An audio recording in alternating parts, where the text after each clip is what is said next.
నమస్కారం. ముందుగా అందరికీ ఉగాది శుభాకాంక్షలు. శ్రీ పరాభవనామ సంవత్సరంలో ద్వాదశ రాశుల వారందరికీ ఏ విధంగా ఉండబోతుందో తెలుసుకుందాము.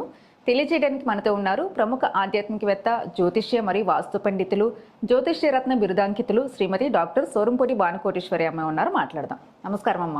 జై శ్రీరామ్. శ్రీమాత్రే నమః. శ్రీ గురుభ్యో నమః. అమ్మ, ఉగాది వస్తుంది. ఉగాది సంవత్సరం అంతా మన శ్రీ పరాభవనామ సంవత్సరం అంతా ద్వాదశ రాశుల వారందరికీ కూడా ఏ విధంగా ఉండబోతుందో తెలుసుకుందాము. అసలు ఈ ఉగాది గ్రహస్థితి ఎలా ఉండబోతుంది సంవత్సరం అంతా? ఉగాది మనకి ఈ సంవత్సరం ఏంటంటే జూన్ చాలా అంటే మేజర్ సిగ్నిఫికెన్స్ మనకి ఈ సంవత్సరం ఉంది. చాలా ముఖ్యమైన భూమిక ఈ సంవత్సరం గ్రహరాజులు పోషిస్తున్నారు. దానికి కారణం ఏంటంటే అన్నిటికంటే విశేషమైన ప్లానెట్ దేవగురువైన బృహస్పతి. ఆయన కర్కాటక రాశిలోకి జూన్ నెలలో వస్తున్నారు. కర్కాటక రాశిలోకి ఆయన ఆగమనము చాలా మంచిది. అది అంటే ద్వాదశ రాశుల వాళ్ళకి, ద్వాదశ లగ్నాల వాళ్ళకి చాలా మంచిది. మనకి ఈ సంవత్సరం రాజు కూడా గురు భగవానుడే అయ్యాడు. అయితే రాజు ఆయన అవ్వడం కూడా కంప్లీట్ గా మంచి అని నేను చెప్పను. బట్ ఆయన కర్కాటక రాశిలో ఆయన బంగారు పాదం మోపడం అనేది మనకి ద్వాదశ రాశి వాళ్ళకి, ద్వాదశ లగ్నాల వాళ్ళకి, ఈ కర్కాటక రాశి వాళ్ళ జన్మ రాశి నుంచి, వాళ్ళ జన్మ లగ్నం నుంచి ఏ స్థానం అవుతుంది, ఆ స్థానం యొక్క సిగ్నిఫికెన్సెస్ చాలా బాగా ఫ్లరిష్ అవుతాయి. ఆ బెనిఫిట్ ప్రతి ఒక్కళ్ళకి ఉంది. అలాగే రాహు భగవానుడు, కేతు భగవానుడు కూడా డిసెంబర్లో కుంభరాశిలో ఉన్న ఆయన మకర రాశిలోకి వస్తారు. కేతు భగవానుడు సింహరాశిలో ఉన్నాడు, ఆయన కర్కాటక రాశిలోకి వస్తారు. ఇవి మనకంటే మనం శనేశ్వరుడు అయితే ఆయన ఆ రాశిలోనే ఉంటాడు. ఈ సంవత్సరం అయితే ఆయన మారట్లేదు. గురు భగవానుడి రాశి త్రయం ఉంది. ఈసారి 3 రాశులు ఆయన సంచారం చేస్తాడు. అతిశారంలో వెళ్తాడు. అది మళ్ళీ మనం విడిగా మాట్లాడుతాం. బట్ ఇప్పుడైతే ఇవి ఉన్నాయి. మనం అంటే మాస ఫలాల్లోనేమో బుధ భగవాను తీసుకుంటాము, శుక్రుడిని తీసుకుంటాము, మంగళుని తీసుకుంటాము, ఇలా తీసుకుంటాము. కానీ మనం ఇలా సంవత్సర ఫలాలు చెప్పేప్పుడు ఈ ప్లానెట్స్ ని మనం చూస్తాం పరిగణలోకి. ఈ సంవత్సరం యొక్క గోచర గ్రహస్థితులు ఈ విధంగా తప్పకుండా మనకి ఓపెన్ అవ్వడమే. లాభ వ్యయ స్థానాలు బలంగా ఓపెన్ అవుతున్నాయి. మనకి ఉగాది ప్రారంభం అయ్యే రోజు చంద్రుడు మీన రాశిలో ఉన్నాడు, ఉత్తరాభద్ర నక్షత్రంలో ఉన్నాడు. మీనరాశికి అధిపతి గురు భగవానుడు. ఈ సంవత్సరం మనకి రాజు గురు భగవానుడు. మీనరాశి బలిష్టంగా ఉంది. గోచారాల్లో చూసుకుంటే శుక్ర భగవానుడు, శనీశ్వరుడు ఉన్నాడు, చంద్రుడు అక్కడ ఉంటున్నాడు. అలాగే లాభరాశి కూడా బలంగా ఉంది. ఇలా లాభరాశి, వ్యయ రాశి, కాలపురుషుడు కొండలీలు, ఈ రెండు కూడా బలంగా ఉన్నాయి. తప్పకుండా.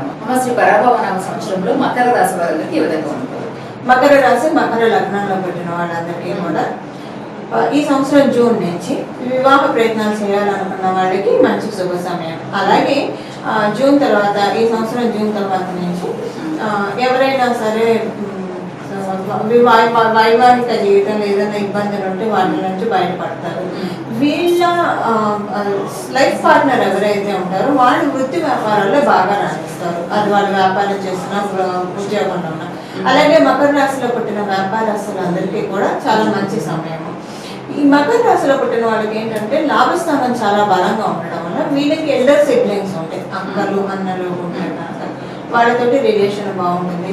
వాళ్ళకి ఫైనాన్షియల్ స్టేటస్ బాగుంటుంది. ఫ్రెండ్స్ తోటి వీళ్ళకి మంచి రిలేషన్ మెయింటైన్ అవుతుంది, మంచి ర్యాపో మెయింటైన్ అవుతుంది వీళ్ళకి ఫ్రెండ్స్ అందరికీ. అలాగే కమ్యూనికేషన్స్ వైజ్ కూడా చాలా మంచి శుభ సమయము. ఏదైనా కొత్త సబ్జెక్ట్ స్టడీ చేయాలనుకున్న వాళ్ళకి కొంత న్యూ ఇనిషియేషన్స్ తీసుకుంటారు. మకర రాశి, మకర లగ్నాల్లో పుట్టిన వాళ్ళు ఇప్పటిదాకా వాళ్ళు వెళ్ళేది ఒక వేలో వెళ్తూ ఉంటే ఒకసారి ఆ రూట్ని చేంజ్ చేద్దాము. ఇప్పుడు మనం రోజు వెళ్ళే దారిలో ఒక డెస్టినేషన్కి వెళ్తూ ఉంటే ఇంకో రూట్ ట్రై చేద్దాం, ఆ రూట్ ఏమైనా బాగుంటుంది. ఇప్పుడు మనం వెళ్ళే రూట్ గతులు ఉంటే ఇంకో రూట్లో ట్రై చేస్తే సాఫీగా ఉండే రూట్ అలా ఉంటే బాగుంటుంది కదా. అలా కంప్లీట్గా వీళ్ళ జోనర్ని షిఫ్ట్ అయ్యే ఛాన్సెస్ ఉంది.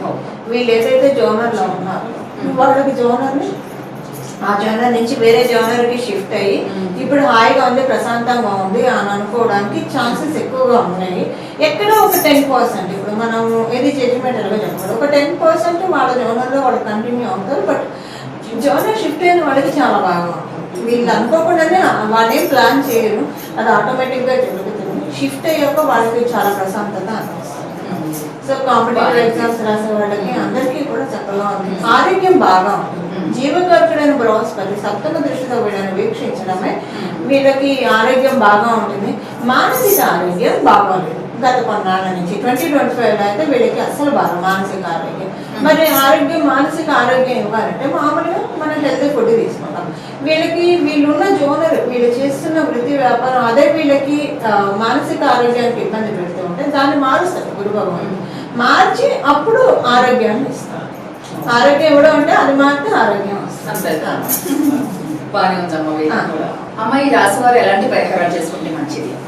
రమ, ఈ సంవత్సరం మనకి గోచారంలో 4 గ్రహాలనే మనం తీసుకుంటాం కదా ఉగాదికి.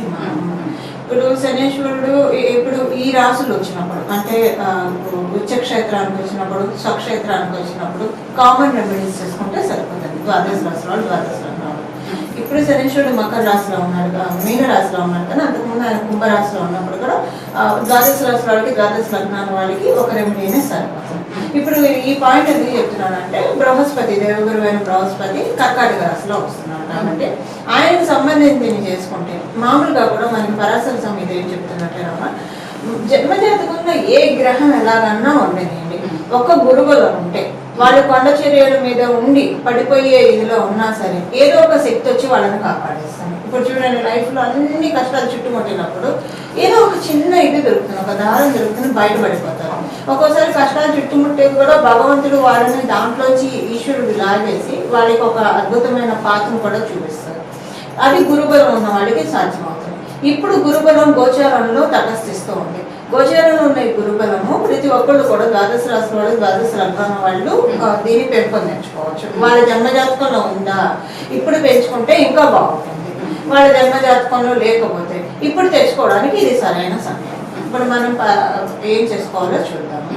దక్షిణామూర్తి స్వామివారి ఆరాధన ఈ సంవత్సరం అంతా కూడా ప్రతిరోజు 3 సార్లు దక్షిణామూర్తి స్వామివారి శ్లోకాన్ని చదవడము లేదా వినడము ఇది చేస్తే దక్షిణామూర్తి స్వామివారు శివుడి యొక్క పరమశివుడే శాంతి రూపంలో ఉంటే దక్షిణామూర్తి స్వామివారి రూపంలో ఉంటారు. ఉగ్రంగా ఉంటే కాలభైరవ స్వామి రూపంలో ఉంటారు. ఆయన యాజిటీజ్గా ఉంటే పరమశివుడి రూపంలోనే ఉంటారు. మనకి లలిత సహస్రనామంలో కూడా ఒక నామం ఉంటుంది కదా, శివజ్ఞాన ప్రదాయన అని చెప్పి. శివజ్ఞానం కలగడం అంటే ఏంటి? జరామరణం నుంచి మనం బయటపడడం. జరామరణం నుంచి అంటే పుట్టుక, వీటి నుంచి లైఫ్ సైకిల్ నుంచి మనం బయటపడడం. ఆయువు, జర అంటే మనకి ఆయువు, అంటే ఆయువు. ఇప్పుడు కొంతమంది 40 ఏళ్ళు ఉన్నా కూడా 20 ఏళ్ళ లాగా ఉంటారు. అలాగంటే ఏజ్ తగ్గినట్టు కంటే దీనంతా కూడా మనకి జరామరణం వీటన్నిటి నుంచి బయటపడేసేది దక్షిణామూర్తి స్వామివారు. దక్షిణామూర్తి స్వామివారికి సంబంధించిన నామాన్ని చెప్తాను. అది కూడా ప్రతిరోజు ఏ పని చేస్తూ ఉన్నా సరే మనసులో అనుకుంటూ మన పనులు మనం చేసుకుంటే చక్కటి ఫలితాలు ఉంటాయి. లేదా దత్తాత్రేయ స్వామివారిని, కృష్ణుడిని, రాఘవేంద్ర స్వామివారిని, సాయిబాబాని ఆరాధించేవాడు సాయిబాబాని, ఇలా ఏ గురువుని, సరస్వతి అమ్మవారినైనా ఆరాధించవచ్చు. మెయిన్ గురువులకి సంబంధించిన ఆరాధన ద్వాదశ రాశి వాడికి, ద్వాదశ లగ్నాల వాడికి చక్కగా ఉంటుంది. దక్షిణామూర్తి స్వామివారి శ్లోకాన్ని 3 సార్లు చదువుకోవాలి ప్రతిరోజు, దక్షిణామూర్తి స్వామివారి స్తోత్రాన్ని. అలాగే స్వామివారికి సంబంధించిన నామాన్ని ఇప్పుడు నామమే చెప్తున్నాను కాబట్టి ఎప్పుడైనా జపించుకోవచ్చు. ఏ అవస్థలో ఉన్నా సరే, తింటున్నా, నడుస్తున్నా, కూర్చున్నా, పడుకున్నా ఎప్పుడైనా జపించుకోవచ్చు. ఆ నామం శ్రీ గురు దక్షిణామూర్తయే నమః, శ్రీ గురు దక్షిణామూర్తయే నమః, శ్రీ గురు దక్షిణామూర్తయే నమః. ఈ నామాన్ని జపించుకుంటే చాలా మంచి ఫలితాలు. తప్పకుండా చాలా వివరంగా తెలిపారు. నిజంగా మీ ప్రొడక్షన్స్ అన్ని మన వాళ్ళకి చాలా ఉపయోగపడతాయి అమ్మా. సో అందుకని నేను మళ్ళీ ఉగాది ఖచ్చితంగా ద్వాదశ రాశి వాళ్ళని రిక్వెస్ట్ చేశాను. చాలా ఉపయోగపడతాయి అందరికీ, చక్కగా చెప్పారు. నమస్తే. మంగళం. నమో భగవతే వాసుదేవ.